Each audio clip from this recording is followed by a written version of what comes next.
Welcome to the Cybertruck delivery event. It's very rare that a product comes along that is seemingly impossible, that people said was impossible, that experts said was impossible. And this is one of those times. We have a car here that experts said was impossible, that experts said would never be made. I think it's our best product. I think it's the most unique thing on the road. And finally, the future will look like the future. Now, you may remember an incident 4 years ago. Didn't quite go as planned. Franz, maybe we should try it again.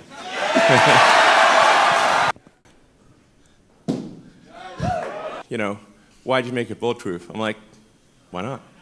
So this, I should say, it has an adaptive air suspension. So no matter what the load is, you can always have it can set the ride height at low, high, anything. It'll automatically adjust the damp. All right, thanks everyone for coming to this delivery event. And finally, the future will look like the future. The pricing is estimated for the top-of-the-line model to be $99,000. 320-mile range, 2.6 second 0 to 60, with 845 horsepower. It is this 440-mile potential range you could have with an optional range extender.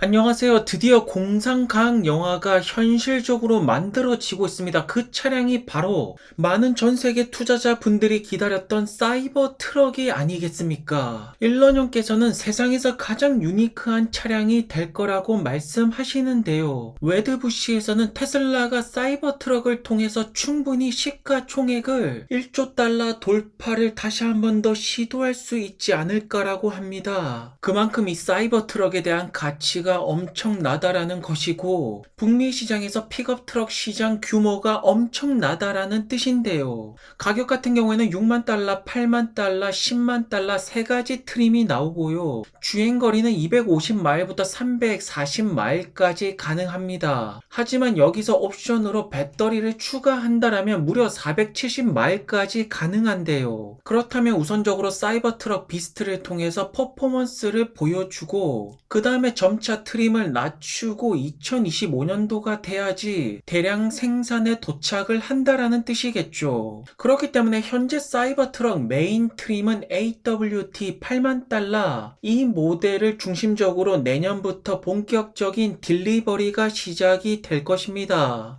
이제부터 본격적으로 사이버 트럭과 포드 F150 라이트닝 리비안의 아론티가 판매 부분에서 누가 더 우세할지 다음 분기부터 성적표는 조금씩 나오기 시작하겠죠. 현재 사이버 트럭을 두고 많은 의견들이 엇갈리고 있지만 결국 소비자들이 판단을 내릴 것이고 테슬라의 판매 대수가 얼마나 올라가는지가 핵심 요소가 되겠죠. 이제 점차 일런형의 포트폴리오가 완성이 되는데요. 사이버 트럭 다음에는 테슬라 모델 A, 로드스터와 세미 트럭까지 섹시한 자동차 포트폴리오는 완성이 거의 다 돼가고 있습니다. 이제 남은 과제는 하드웨어가 아닌 이 차량의 소프트웨어를 완벽하게 입히는 것이겠죠. 현재 테슬라는 점차 미래를 향해서 달려가고 있지만 디트로이트는 과거를 향해서 달려가고 있습니다. 이제는 자동차 기업에 대한 투자는 테슬라로 가는 것이 정답으로 보여지죠. 왜냐하면 모든 차트와 그래프는 전기차로 향하고 있고 그에 반해 디트로이트 3사는 전기차 투자를 점차 철회하고 있죠. 포드 같은 경우에는 아르고 AI 투자를 그만두었고 GM 역시나 로보택시 크루저에 대한 투자를 점차 줄여 나간다라고 했습니다. 그렇기 때문에 테슬라와 디트로이트 3사를 비교하면 시가총액이 어마어마하게 차이가 나는 것이고요. 올해 수익만 보더라도 테슬라는 100% 가까이 올랐지만 레거시 기업들의 성적표는 별로 좋지가 않습니다. 그대로 고금리 직격탄을 맞고 있는 것이죠. 현재 테슬라 같은 경우에는 높은 멀티플이 매겨지고 있지만 다른 자동차 기업들은 시장에서 전혀 관심이 없습니다. 그렇기 때문에 테슬라의 수익률이 압도를 하는 것이 아닐까요? 사이버트럭과 포르쉐의 대결을 본다라면 전기차와 내연기관차,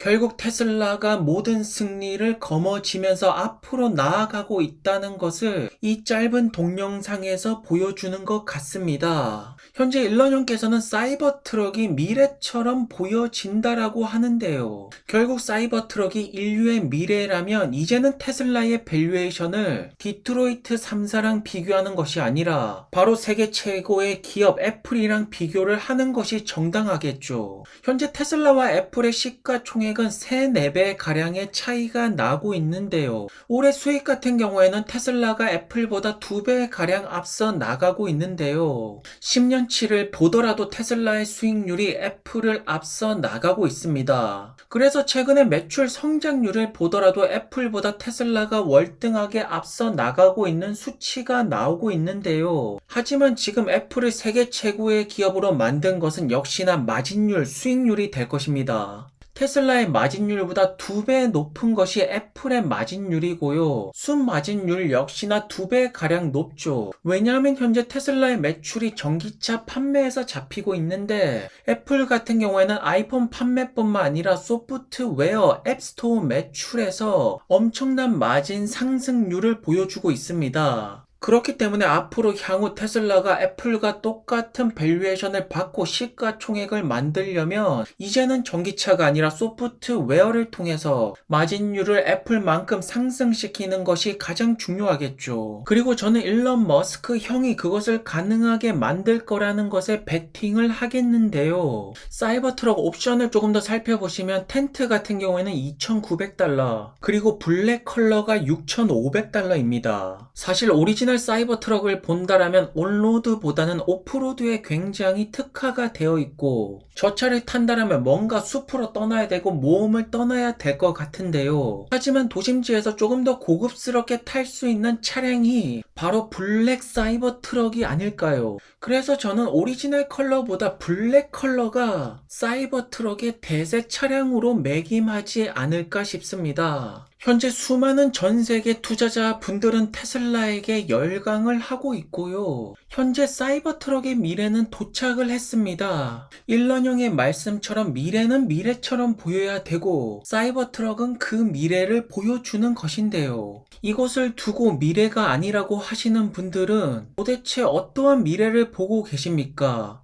혹시나 과거에 얽매여 있는 것은 아닐까요? These are the actual owners. We're handing over production Cybertrucks to their actual owners. Thank you for buying Cybertruck.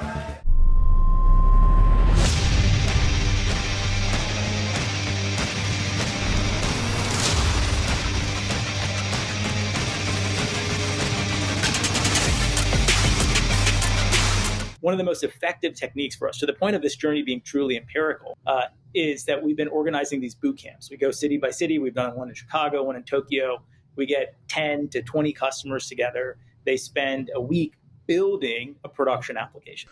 과연 팔란티어가 마소처럼 될 수가 있을까요? 현재 팔란티어, 마소, 구글을 비교한다라면 팔란티어의 시가총액은 굉장히 작은 편이죠. 하지만 올해 수익률만 본다라면 팔란티어가 압도적인 수치를 보여주고 있는데요. 마소가 10년 동안에 1000%가 넘는 수익률을 줄 동안에 과연 팔란티어 앞으로 미래 5년, 10년 얼마나 큰 수익률을 보여줄 수가 있을까요? 저는 충분히 마소를 넘어설 수가 있다라고 봅니다. 현재 밸류에이션 같은 경우에는 팔란티어의 멀티플은 굉장히 높게 잡혀 있고 마소와 구글 같은 경우에는 굉장히 안정세를 보여주고 있습니다. 팔란티어의 멀티플이 높은 이유는 매출 성장률이 마소, 구글 대비 굉장히 폭발적으로 나오기 때문이 아닐까 싶은데요.